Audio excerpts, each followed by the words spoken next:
السلام علیکم ورحمت الله. یو ورور پوښتنه لري ویا غیر مقلد امام پسې اقتدا مونږ کول جایز دی او کنه. دوستانو مسله کې هو ډېر لوی تفصیل دی ان شاء الله.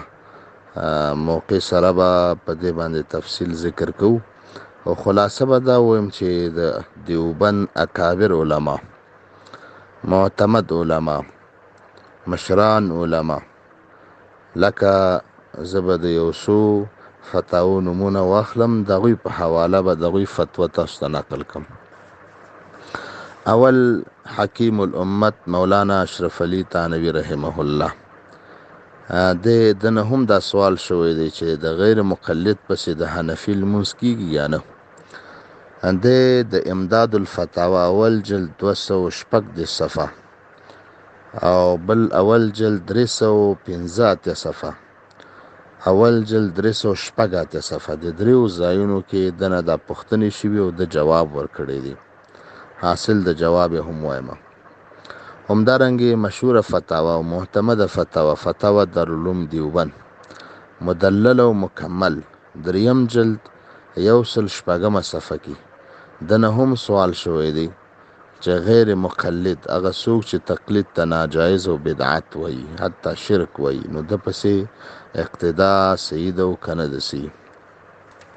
همدارنګه دریم فتاوا رحیمیه د مفتی سید عبدالرحیم لاجپوری رحمه الله، د هم په څلورم جلد باب الامامه والجماعه 253 صفحه کې دا درې واړه ذکر کړي، درې واړو فتاوی دوی ذکر کوي. وای مقلدینو او غیر مقلدینو په ډیرو اصول او فروع کې اختلاف دی. مثلا دوی صحابه کرام رضوان الله تعالی علیهم اجمعین معیار حق نه ګڼي، یو ائمه اربعو ته بد رد او کنزل کوي، دوا او د دوی تقلید ته چې په وجوب باندې د امت اجماع شوی ده د ته بدعت، بلکې ځینې خو ورته شرک هم وایي او دغه سه لډیرو اجماعي مسایلو نه منکر دي.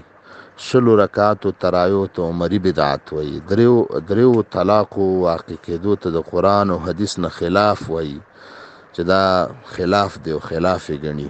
د جمعې اول اذان ته عثماني بدعت وایي او ځینې خو له څلورو نه زیات ښځو سره هم نکاح ته جایز وایي. د متعې د جواز قایل دي. نو په دې وجه فتاوا رحیمیه والا لیکي چې زمنګ اکابرین فرمایي چې حتی الوسع دوی پسې باید لمونځ ونه شي کړی، او که چېرته لمونځ وشي او بیا وروستو معلومه شي او یا بعضې ځایو کې د حکمت په بنا د څه مشکل په وجه مونځ وشي، نو بیا دوی وایي احتیاطاً دی وروسته دوباره وکړی شي، دا مونځ دی دوباره وکړی شي، ځکه د مونځ په شان اهم عبادت نو په دې کې ډیر احتیاط پکار دی. دا مناسب نه دی چې د داسې خلکو په اقتدا کې د مونځ وشي.